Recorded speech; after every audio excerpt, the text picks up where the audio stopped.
नमस्कार and welcome to all of you in global. दोस्तों, recently आप लोग को पता होगा, इस पे मैं एक वीडियो भी बना चुका हूँ कि जो राम मंदिर है अयोध्या का, इसका इनॉग्रेशन जो प्राण प्रतिष्ठा इवेंट था वो कंक्लूड किया गया है। और इस पे एक वीडियो जो मैंने बनाई थी, उसमें मैंने आप लोग को इसके इकोनॉमिक बेनिफिट जो है वो बताए थे कि कैसे जो हर साल 4 लाख करोड़ का अनुमान लगाया जा रहा है कि इतना पैसा यूपी में आएगा, और 25,000 करोड़ का तो अकेले जो सरकारी खजाना है यूपी का उसमें टैक्स आएगा। तो काफ़ी ज़्यादा इससे फ़ायदा होगा इंडिया को, इंडिया की इकोनॉमी को, यूपी की इकोनॉमी को।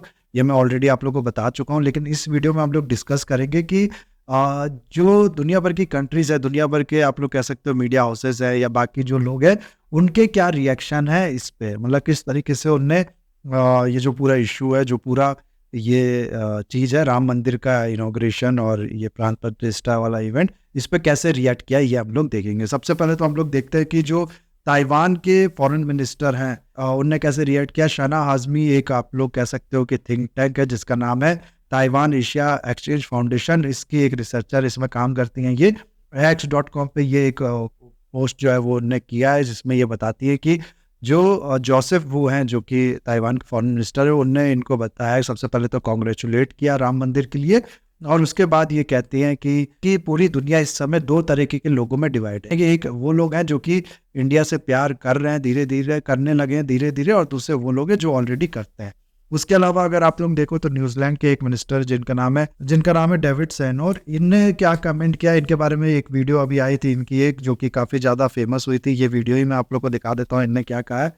Hi, I'm David Seymour. I'm the leader of the ACT Party in New Zealand. I'm also the Minister for Regulation in the New Zealand Government and the Member of Parliament for Epsom. I'm very pleased to be here today. Jai Shri Ram to the entire Bharat, and what a wonderful celebration of a monument that will last 1,000 years. Congratulate everybody in India, including and especially Mr. Modi for his leadership that has made this construction possible after 500 years. Ready to last another 1,000 years. It's a testament to what people can do. So I wish Mr. Modi courage and wisdom as he helps over 1 billion people in India navigate the challenges of our world today. I hope that he will have strength and faith that allows him to see the challenges before they become crucial and wisely help the Indian nation navigate through them. Well, I'd be delighted to visit the Ram Temple. I'm very happy to discuss any opportunities with the Indian government. I wish you all the best for a wonderful, wonderful celebration.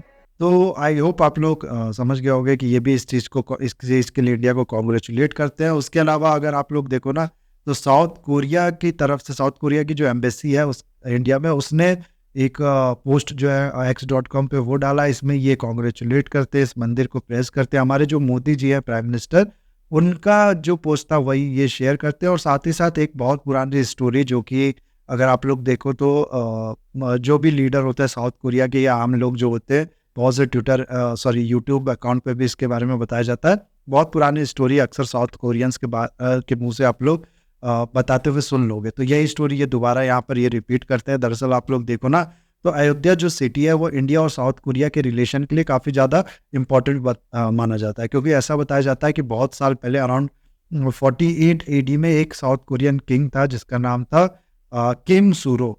इसने एक अयोध्या की रानी से शादी की थी। रानी का नाम था श्री रत्ना, और ये रानी फिर यहाँ से गई थी साउथ कोरिया में, वहाँ पर ये सेटल होती है, और अपने साथ बहुत बड़ी जो इनके देखभाल करने के वाले लोग थे उन सबको लेके यहाँ पर जाती हैं। और आई होप आप लोग समझ गए होंगे कि जब कोई प्रिंसेस, कोई प्रिंस मूव करता है तो ये अपने साथ बहुत बड़ा टोला लेके मूव करता है। तो इसीलिए अगर आप लोग देखो ना, तो बहुत से साउथ कोरियंस या बहुत से लोग इस तरीके की बातें करते हैं कि Indians and South Koreans are blood relative, इस तरीके की बातें की जाती है। क्योंकि जाहिर सी बात, ये अपने लोगों को लेके गई होंगी, तो वो भी वहाँ पर सेटल किए हुए होंगे, उनने भी मैरिज की होगी, उनसे भी बच्चे होंगे।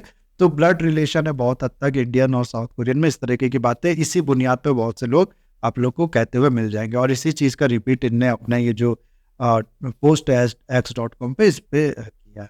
उसके अलावा आप लोग देखो तो जापान से एक बहुत ही अलग तरीके का, मैं आप लोग को कहूँ तो चीज़ जो है वो देखने को मिली है। जापान के हालांकि जो ऑफिशियल जो वहाँ के गवर्नमेंट के लोग हैं उनकी तरफ से कोई स्टेटमेंट नहीं आया। लेकिन आप लोग को पता है, एक बहुत पहले एक एनिमेटेड मूवी आई थी रामायण पे, जिसका नाम ही था the legend of Prince Rama, sorry.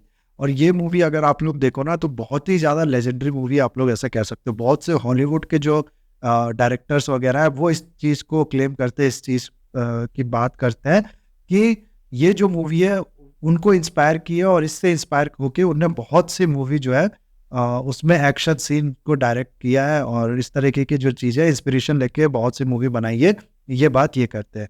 और ये मूवी द एनिमेटेड, ये मूवी जो थी the legend of Prince Rama, ये बनाई गई थी एक जापान में। जापान की जो प्रोडक्शन कंपनी थी जिसका नाम था TEM डॉट कॉर्पोरेशन, इसके द्वारा ये बनाई गई थी। तो इसके जो CEO है ना, ये मैं आप लोग को बताऊं तो इन्हें एक कैलेंडर दिया है हमारे जो एम्बेसडर है जापान में उनको।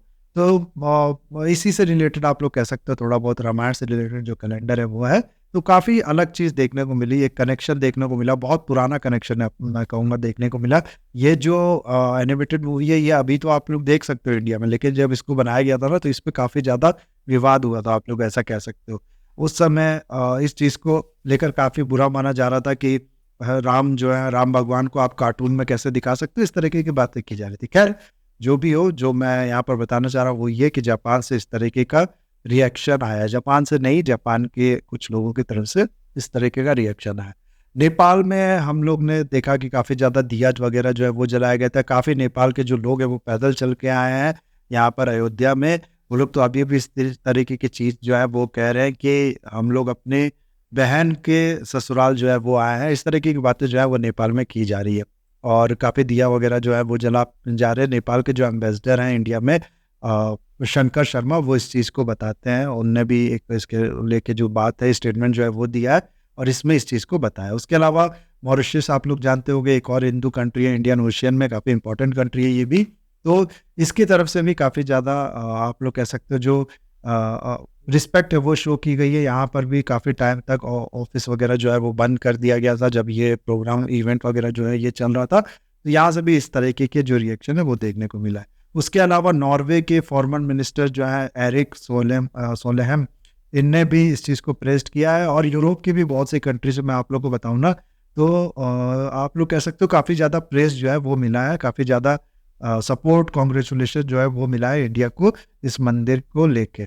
लेकिन इसके अलावा अगर आप लोग देखो ना तो ये तो जो वहाँ के लोग हैं, जो लीडर्स वगैरह हैं, जो न्यूज़ वगैरह न्यूज़पेपर्स वगैरह हैं, उनकी बात है। जो इंडिया का डायस्पोरा जो दुनिया भर की कंट्री में रह रहा है, उनने बहुत ही ज़्यादा एक्सटेंसिवली सेलिब्रेट किया इस चीज़ को, आप लोग ऐसा कह सकते हो। रैलियाँ निकाली गई हैं USA, UK, जापान जैसी कंट्री में। कार रैली हो गया, पैदल वाली रैली हो गया, जाम टाइप का लग गया कई कंट्री में। इस तरीके की न्यूज़ जो है वो देखने को मिलेगा। इज़राइल एक कंट्री है जो इंडिया की काफ़ी क्लोज़ कंट्री है, डिस्टेंस में क्लोज़ नहीं, मैं रिलेशन की बात कर रहा हूँ। तो इसका मेरे से छूट गया, इसमें भी मैं आप लोग को बता दूँ, इनके भी जो इंडिया में कौंसल जनरल हैं मुंबई में, वो भी वडाला के एक राम टेम्पल विजिट करने गए थे सॉलिडेरिटी के लिए। इस तरीके के रिएक्शन जो है ना वो इज़राइल की तरफ से दिया गया। एक इज़राइल के स्पोक्स पर्सन, इज़राइल के एम्बेसी के स्पोक्स पर्सन है यहाँ पर। ये जो स्टेटमेंट है, जो ये पोस्ट है, ये उनका, ये आप लोग देख सकते हो। तो इनकी तरफ से भी काफ़ी पॉजिटिव कमेंट आया, लेकिन हर जगह से ये नहीं आया है। आप लोग को मैं बताऊं तो बहुत जगह से क्रिटिसिज्म भी इसको लेके इंडिया को फेस करना पड़ा है। और ख़ासकर से ये अगर आप लोग देखोगे तो जो वेस्टर्न मीडिया है, जैसे BBC हो गया, न्यूयॉर्क टाइम्स हो गया, उसके अलावा वॉशिंगटन पोस्ट हो गया, DW हो गया, इन लोग की तरफ से इस तरीके के जो नेगेटिव कमेंट है वो आए हैं, आप लोग ऐसा कह सकते हो। ये सारे मैंने जो आर्टिकल इन मीडिया हाउसेस के वो मैंने लगाई दिया, जो ये जिस तरीके की बातें कर रहे हैं वो मैंने आप लोग को शो कर ही दिया। ये कह रहे हैं मेजोरिटिज्म जो है उसका राइज है इंडिया में, हिंदुत्व का राइज है, और आप लोग कह सकते हो इस तरीके की बातें, जो टर्म जो इंडिया की एक खराब इमेज पेश करे, उस तरीके के टर्म इन लोग ने इस्तेमाल किया है। उसके अलावा अगर आप लोग देखो तो पाकिस्तान की तरफ से मैं पहले भी आप लोगों को थोड़ा बहुत बता चुका हूँ, लेकिन यहाँ पूरा मैं बताता हूँ क्या स्टेटमेंट दिया गया है। सबसे पहले तो पाकिस्तान ने यही कहा है कि ये जो चीज़ है ये मेजोरिटेरिज्म का जो ग्रोथ है वो शो करता है इंडिया में। उसके अलावा ये कहते हैं कि सुप्रीम कोर्ट ऑफ इंडिया जो है उसने ना ही जो एक क्रिमिनल्स थे 1992 में जो बाबरी मस्जिद का डिमोलिशन हुआ था उसके, उनको छोड़ दिया, उनको माफ़ कर दिया। साथ ही साथ उसने ये परमिशन भी दे दी कि टेम्पल तुम इस जगह पे बना लो, जो कि बहुत ही ज़्यादा अनकॉन्स्टिट्यूशनल है, बहुत ही ज़्यादा गलत है इंडिया के लॉ के अकॉर्डिंग। उसके अलावा ये कहते हैं कि इसके बाद मुस्लिम्स जो हैं इंडिया में, उनका सोशली, इकोनॉमिकली और पॉलिटिकली मार्जिनलाइजेशन जो है वो और भी ज़्यादा बढ़ेगा। उसके आगे ये कहते हैं कि जो बाकी मॉस्क है, बाकी मस्जिद जो है इंडिया में, जैसे कि ज्ञानवापी मस्जिद हो गया, मथुरा के में जो मस्जिद हो गया, अब उनको भी सेम तरीके का खतरा है जो बाबरी मस्जिद को था। और इसीलिए ये कहते हैं कि इंटरनेशनल कम्युनिटी जो है उनको मिलकर इसके लिए आवाज़ उठानी चाहिए, जो मार्जिनलाइजेशन हो रहा है इंडिया में मुस्लिम्स का, उसको रोकना चाहिए। उसके अलावा दो इंडिया में जो स्टेट्स हैं उनके सीएम्स की ये बात करते हैं कि ये कहते हैं कि ये जो सीएम है, यूपी और मध्य प्रदेश की यहाँ पर बात कर रहे हैं, ये मैं बता ही देता हूँ आप लोग को। ये कहता है कि यहाँ के जो सीएम है, जो लीडर है यहाँ के, वो खुला इस चीज़ को कह चुके हैं कि राम मंदिर का बनना ये पहला कदम है पाकिस्तान की जो टेरिटरी है उसको आप लोग कह सकते हो कब्जा करने के लिए। इस तरीके की बातें इनने की है, जबकि ऐसा मैनिपुलेटेड स्टेटमेंट, इस तरीके का स्टेटमेंट मेरे को नहीं लगता दिया गया है इंडिया के सीएम द्वारा, यूपी और मध्य प्रदेश के सीएम द्वारा। इस तरीके की जो बातें वो इनने की है। उसके अलावा आप लोग देखो तो ओआईसी यानी कि ऑर्गेनाइजेशन ऑफ इस्लामिक कॉरपोरेशन जो है, उसने भी कंडेम किया, उसने भी डिनाउंस किया इस मंदिर के प्राण प्रतिष्ठा या फिर जो भी इनॉग्रेशन वगैरह हुआ है उसको। इनने कहा है कि ये जो मंदिर बना है ये बाबरी मस्जिद वाली जो जगह थी उस पर बना है। पुराने इनने जो चीज़ है वो बताई कि 500 साल से यहाँ पर मस्जिद था और इसको गिरा के ये मंदिर बना है, जो कि बहुत ही ज़्यादा गलत है। और बाबरी मस्जिद जो है वो इस्लामिक लैंडमार्क प्लेस था, उसको गिरा के ये बना। इस तरीके की बातें ये करते हैं। पूरा इनका जो स्टेटमेंट है यहाँ पर आप लोग देख सकते हैं। तो ये जो रिएक्शन है वो दिया गया है बहुत से लोगों ने, जैसे कि मैंने आप लोग को बताया, क्रिटिसाइज़ किया है। ओआईसी अकेले 57 कंट्री का ग्रुप है, उसने इसको क्रिटिसाइज़ किया। तो आप लोग समझ सकते हो कि पूरी जो मुस्लिम वर्ल्ड की कंट्रीज़ है उनने इसको क्रिटिसाइज़ किया है। अब क्या कहने वाले जो हैं वो कह ही रहे हैं, लेकिन जो होना था वो हो चुका है। आप लोग कह सकते हो जो मंदिर है वो बन चुका है, काफ़ी भव्य ये मंदिर बना है और ये मंदिर इंडिया को हेल्प करेगा, आप लोग कह सकते हो 5 ट्रिलियन की इकोनॉमी बनने में, और साथ ही साथ यूपी को हेल्प करेगा पहली कंट्री की 1 ट्रिलियन इकोनॉमी बनने में। हालांकि इसमें टाइम है अभी, लेट्स सी, पहली यूपी बनती है कि पहली Maharashtra, we don't know now.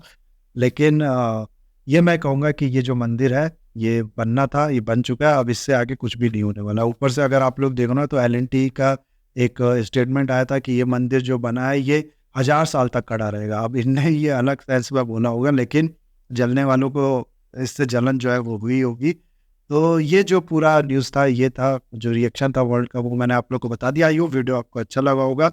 इसे लाइक, कमेंट, शेयर, सब्सक्राइब जरूर कीजिएगा। That's all, have a nice day.